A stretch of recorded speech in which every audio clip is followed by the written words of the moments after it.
Hey everybody, my name's Stuart Moore. Welcome to Landscape Rescue. On this video, I just kind of wanted to go over some customer comments. I also wanted to talk about the new Facebook group, just some quick little tips that I've ran across, and I thought, you know what, I need to make a video about that. So I got kind of a good deal on these DeWitt bags that you put around trees, and it's been so long since I've given them a shot because they were so expensive back in the day. This one's got a zipper, you know, so you wrap it around the tree and then you zip it up. And then it's got this little opening that you fill with water. It's not actually a little opening, it's pretty big. I mean, you can fit 2 fists in there. Yeah, pretty big size opening. And then you kind of fill it up, and then I like to use these little tabs and kind of pull on it a little bit and make sure it flattens out. But it didn't put any pressure on the hydrangea that I used it on, and it waters for 8 hours. I thought that was pretty cool, and I got a good deal on them. I think I paid like $12 a piece for them. So what I've been using it for is those new hardy hibiscus, Midnight Marvel, and the Adore Head Over Heels. Boom. You can tell how much prep I do for these videos. I literally just get excited and want to talk to you guys, and then I come out in my yard. So we went over the DeWitt bag. I really like these. I haven't looked them up on Amazon because you know the amount of prep that goes into these videos. But I did find them for like $12, and I was super excited to try them out. I ended up buying 5 of them. One of the things I've been doing for the hardy hibiscus, since they like a moist environment to thrive in, and I am doing hand watering still because I was lazy in the spring and didn't get my drip all squared away. I've been driving a wooden post into the ground, and then I put this over the wooden post and I just zip it up. Then I fill it up, that way it doesn't fall over. And then it just stays there, and it's slowly watering the entire profile. So that was like a quick thing that I wanted to try out to see if it worked. And it works pretty good, as long as they don't fall over, because as soon as they fall over, it dumps 8 gallons of water all over the place, which happened to me twice, by the way. So that really worked out good. Another thing I wanted to show you is I kind of have been playing around with sharpening my pruners. And I know this is gonna sound nuts, how easy this is. I literally have just been once a week going with my knife sharpener, and I just run it right across there like that a couple times. And I mean, obviously I'm trying to do this with one hand, but literally that's all it's taking. Yeah, and so it's just a cheap knife sharpener like we sharpen our Ginsu World Class knives on. Introducing the next generation, Ginsu World Class. I don't know, is Ginsu World Class even a thing? I think I saw an infomercial one day when I had the flu and I was like 8. It's like, Mom, we got to get these knives. How many times have we tried to cut through an aluminum can and then go cut a tomato? Even with abuse like this, it still never needs sharpening. So that's the quick little, and it really works. My pruners literally stay sharp for a whole nother week. I mean, it's great. 15 seconds. The trusty Coronas have never been sharper. Lazy landscaper, I didn't want to go buy little files. I didn't want to take it apart and do all that jazz. I wanted to let you guys know about the Facebook group. So the Facebook group is up and running, and I really wanted to get the Facebook group going so we could share pictures and stuff. So I would be able to, with the Facebook group, you guys would be able to share pictures. And I understand there's a certain amount of trust there. And I also want you to realize that it's not a money-making venture. It's really just about us being able to communicate with pictures, and we can have fun memes. And if you are a YouTube personality that's got a plant-related channel, you're open to share your videos, you know, and post them there because it's about plants. It is for subscribers only. That's maybe one thing that would keep it kind of low-key. What else? In the interim, hopefully the channel keeps growing and we can have a bigger community. But anyway, it's Landscape Rescue. So if you go to Facebook and go to groups and you search Landscape Rescue, boom, it pops up.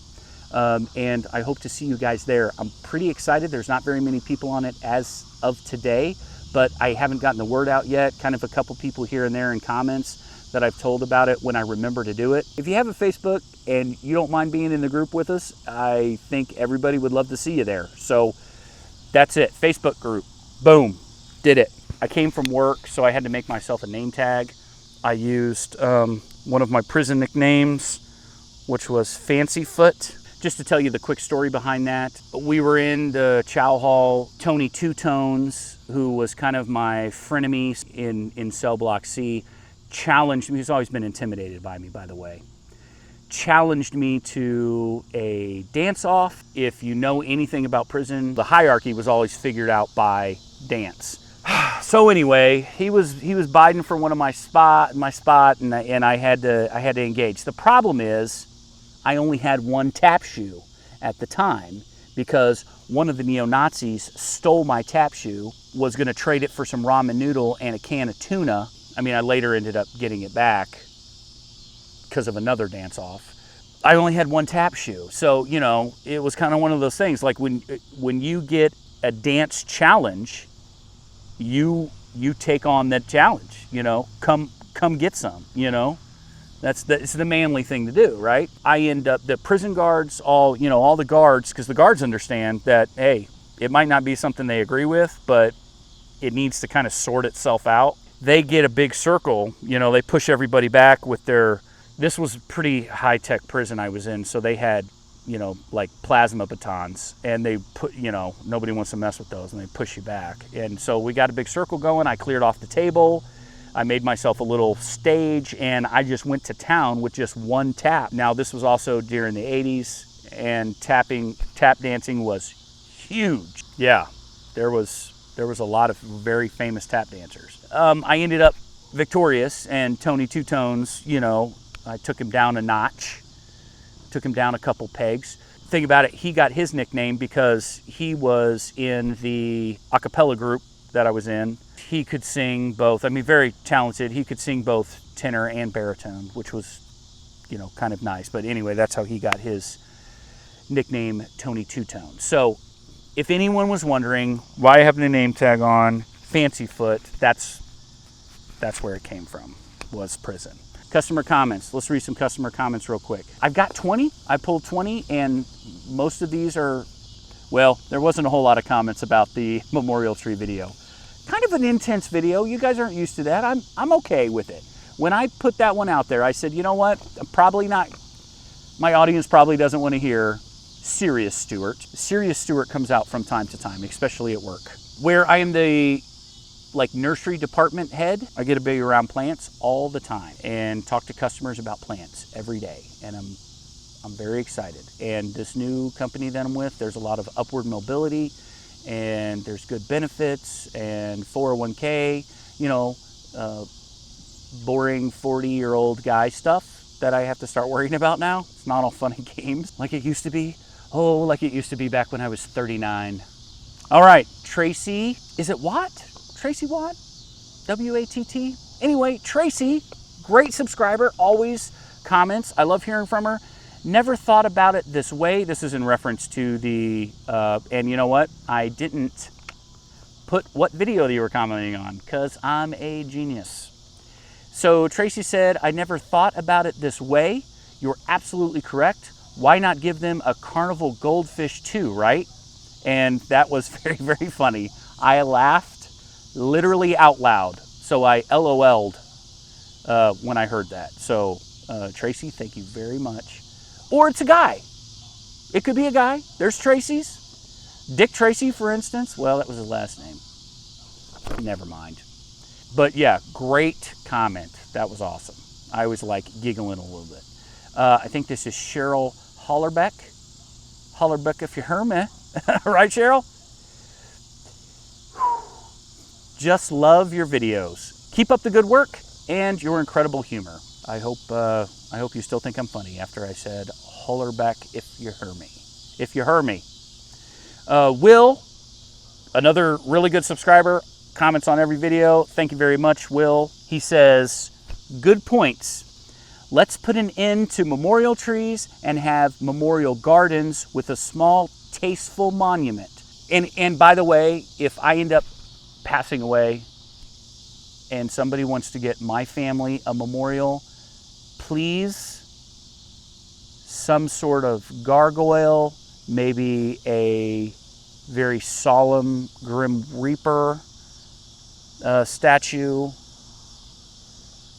like a Grim Reaper holding a skull, but in like the Hamlet, "Oh Horatio, I knew thee well" kind of way.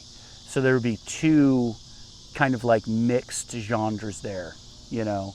And it'd be good for all seasons. And then we could put like a red Jackson Perkin climbing rose on it that would crawl across the hand, and then like the bloom would like rest on the skull. Or the bloom goes through the skull's mouth. Okay, Will, that is, okay, so, and then he says, tasteful monument. That way, if a person moves, they can take the stone or some of the plants with them. A small tree surrounded by coral bells looks great, and even I had a hard time killing them. So, Will, you didn't mention anything about evergreens in there, buddy. It's okay, I'll let it slide. That is the best comment I've heard verbally or read in text about memorial trees. That is a amazing idea. Thank you very much. You win the gold star from Landscape Rescue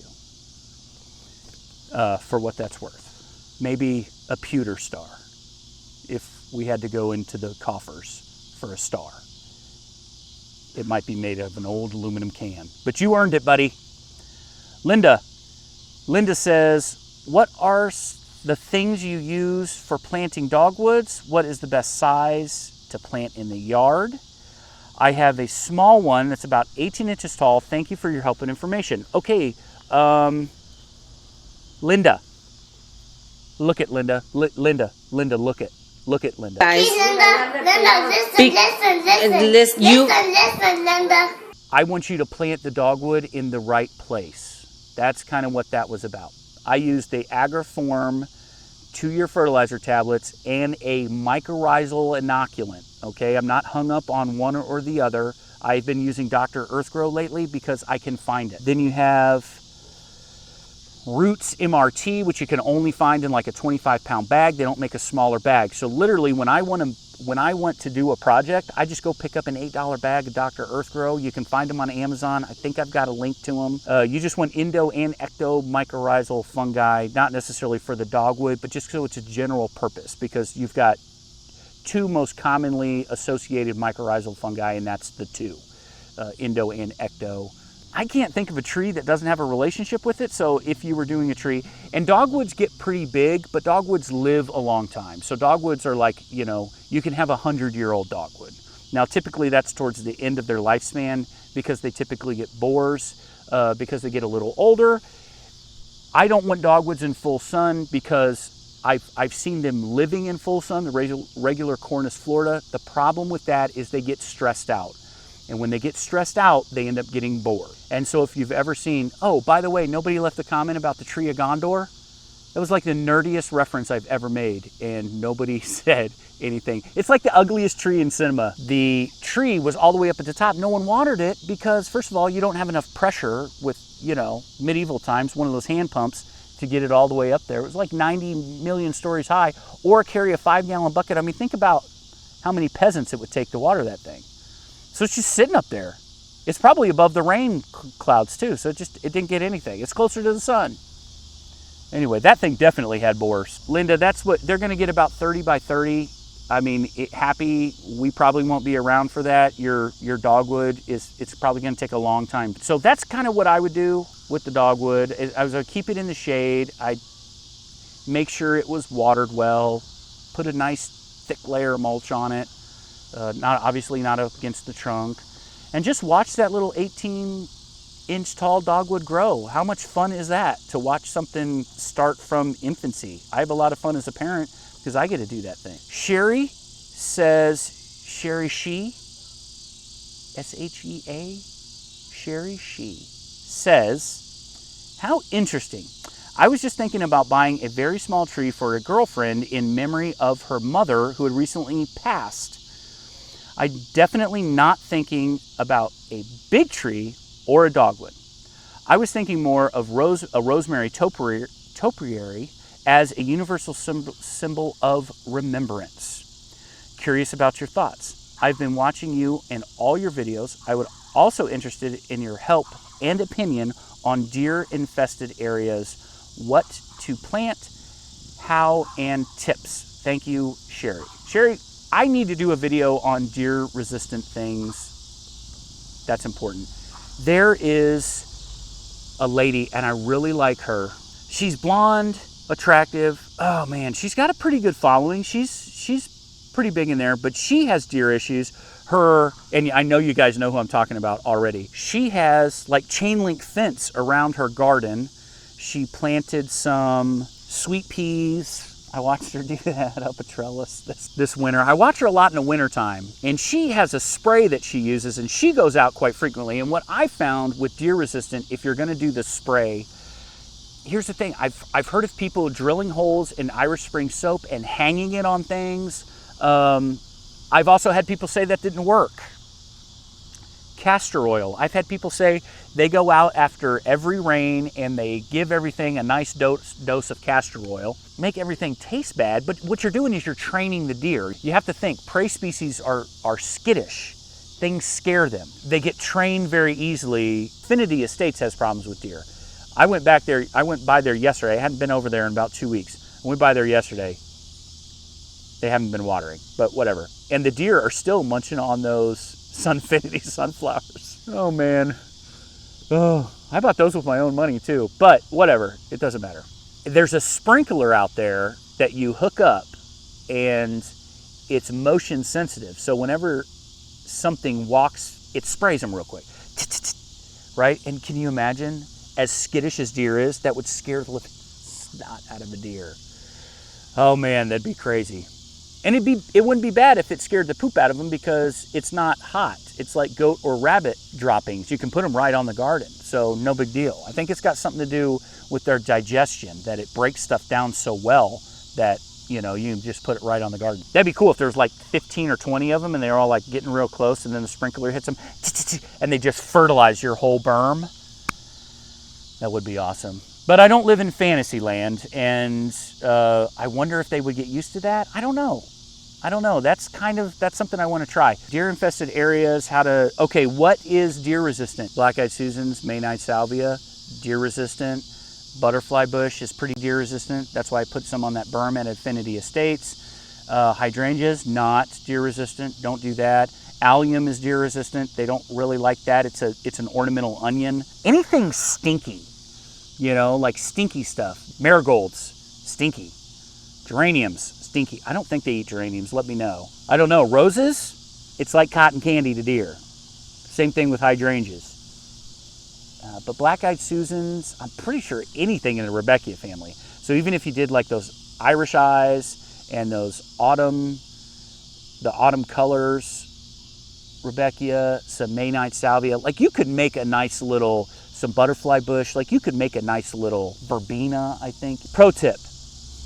Let me ask you a question, Sherry. Have you ever seen a deer with a big purple splotch on its rear end eating your hostas? No, because somebody shot him with a paintball gun and he learned his lesson.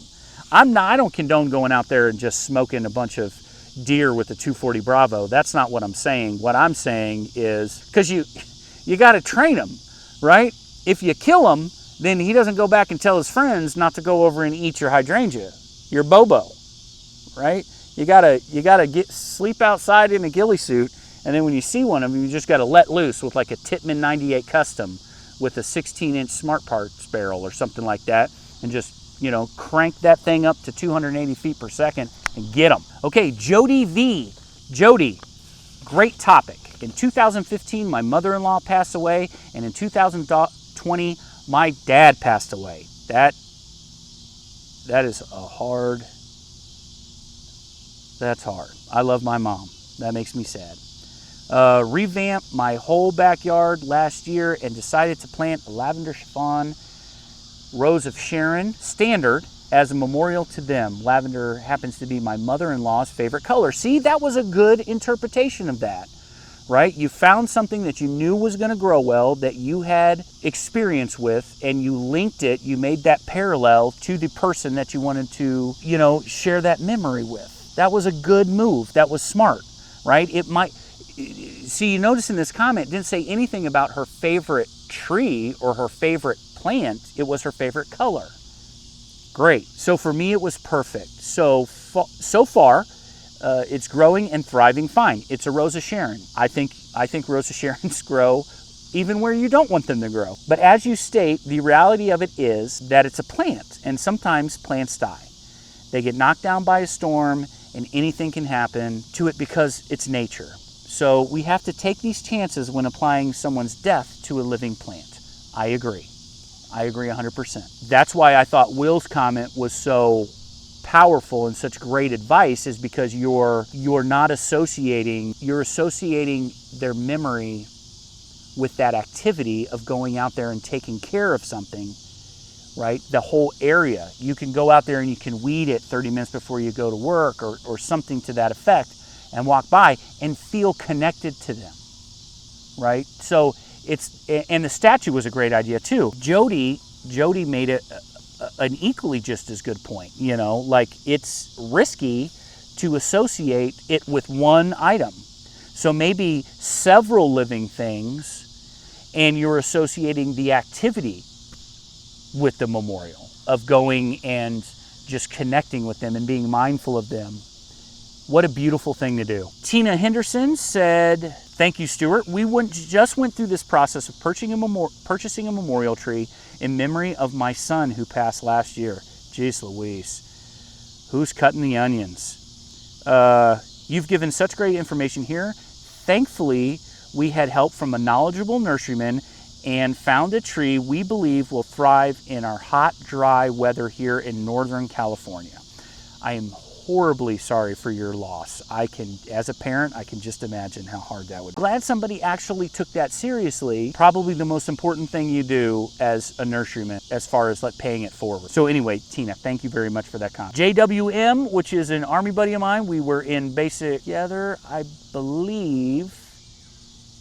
And yeah, and then we got stationed at I was stationed at Fort Lewis, Washington with this guy, and he was in a different battalion than me, but we still hung out. So that was cool, because he was just kind of right down the road. And I don't think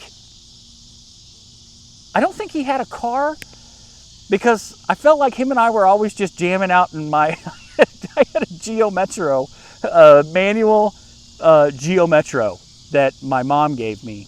That was like my first car. It was a 3-cylinder Geo Metro, and him and I would take that thing all over the place. We drive on International 5. It goes I believe I-5 goes all the way into Mexico and all the way into Canada. We spent a lot of time. That car got 67 miles per gallon on the highway. Oh man, can you imagine cramming 5 soldiers in that thing? Jeez Louise, and we were all built like Spartans, so it's not a comfortable ride. But no one had a car.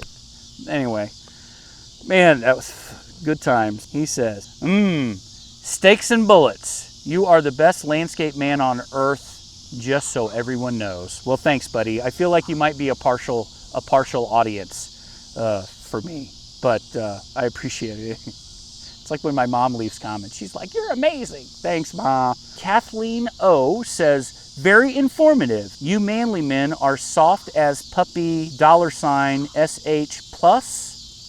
I don't know what that means. You don't fool me. I responded to Kathleen O. I'm not trying to fool you. I'll tell you, I'm a big softie, unless you're a terrorist, and then you're going to see something new. Pat is a new subscriber. Pat Faulkner, says, "Moles eat meat, voles eat vegetation. Moles eat grubs, etc. Not plant." Well said, Pat. And I've wanted to address this because I think a couple people are confused about what I mean by mole damage. I know the moles, they're an insectivore, so they eat 100% insects. 85% of their diet is earthworms, grubs. Grubs are like a piece of cheesecake. There's not as many grubs. Their predominant diet isn't grubs. So you're not going to get rid of moles by doing grub control. Moles are eating earthworms. And where do earthworms live? Earthworms live in our flower beds because they're nice and moist, right? They're rich in organic matter because we're taking care of them. It's got a lot of biofertility, so it's a comfortable relationship. The earthworms are having a field day in there, and that means, right, the moles come in. Well, the moles will dig trenches, and what I've found is that they will dig around plants and go underneath the plant roots, and they're disturbing the roots, and they're leaving tunnels. Well, first of all, they damage the roots. And when that happens in the summertime, right, when it's 98 degrees outside, you've reduced the amount of support that the plant has. Bring up water and nutrients. I mean, that's it. Remember, the leaves and things, the only thing that the plant's getting from the leaves, the ability to produce simple sugar, which then it puts down into the roots and exchanges for water and nutrients, the beneficial fungus and beneficial bacteria, and uses it as energy to convert carbon, pull carbon out of the air, that sort of thing, to produce more mass, right? But it needs that water to mix with the carbon to produce sugar. So what I'm saying is that it's destroying the root system. They're not eating the roots, but they're causing a lot of damage underneath the roots. And for that, they shall die. Jesse Dean, first-time viewer, and I love your planting music sound effects. Not too much on my baby Tyrese, though, ha ha ha. Smiley face emoji. So Jesse Dean is obviously a Tyrese fan, and I apologize, but Jesse Dean, if Tyrese comes at me, I'm gonna punch him in his booty hole. There, I said it. I hope I don't get canceled. Actually, Tyrese is like picking fights with The Rock. I'm fine. Kitty Smothers, like the delicious jelly, maybe? Kitty says, I have not had good luck with Rudbeckia or black-eyed Susans. I have Alabama red clay soil. How would you plant those and in what kind of soil? So Kitty, I would say I would work some sand in. And I know that kind of sounds like kind of a cop-out, but if you can get sand pretty cheap, like, look, go to your local... You didn't hear this here, as I say it on the internet. Go to your local park if they got a volleyball court or something like that. Get the cat turds out and then get some sand and then just like work some sand in. If you had a power planter, it'd be a little easier, or some sort of auger. And here's my thing, guys, don't get stuck buying a cheap gas-powered auger. You're gonna kill yourself. I am 230 pounds, I'm 6 foot tall. I don't mess with gas augers, especially if they don't have a clutch. That seems like suicidal to me. I don't know.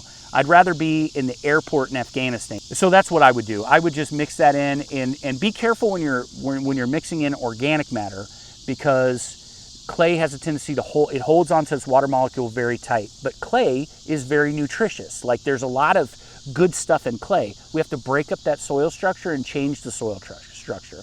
So what I would do is I would do beneficial fungus, beneficial bacteria, so you can naturally kind of change the soil structure, and then incorporate some sand to kind of get some drainage, because I think it's probably a drainage deal.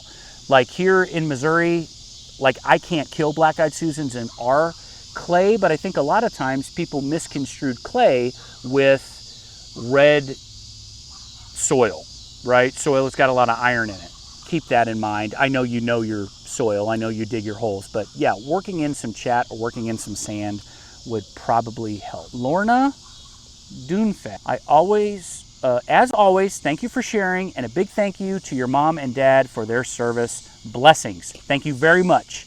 Yes, my dad was to protect his anonymity, because he is obviously not a YouTube star like moi.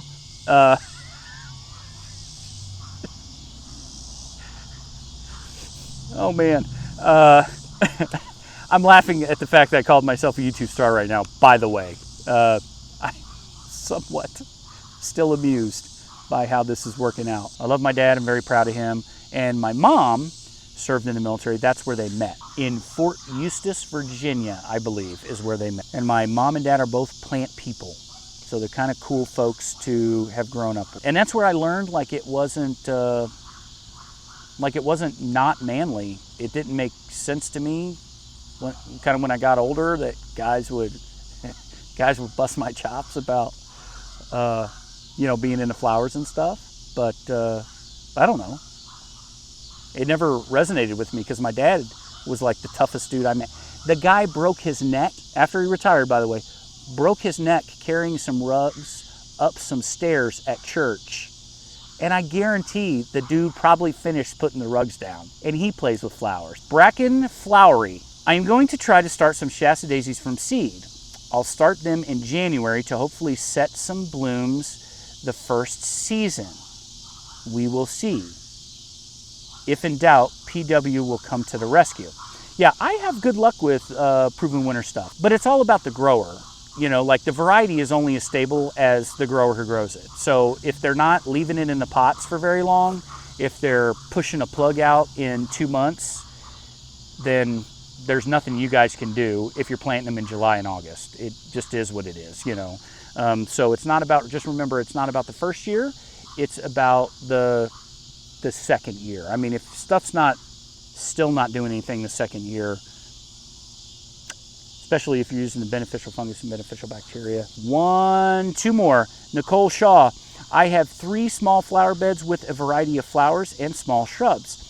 I also like to plant and water and watch them grow and develop. I agree 100%. Nicole, that's one of my favorite things to do is hand water. I have talked about hand watering each one of my plants because I get to look at each one of them, right? So when I'm watering, I get to look at each one of them.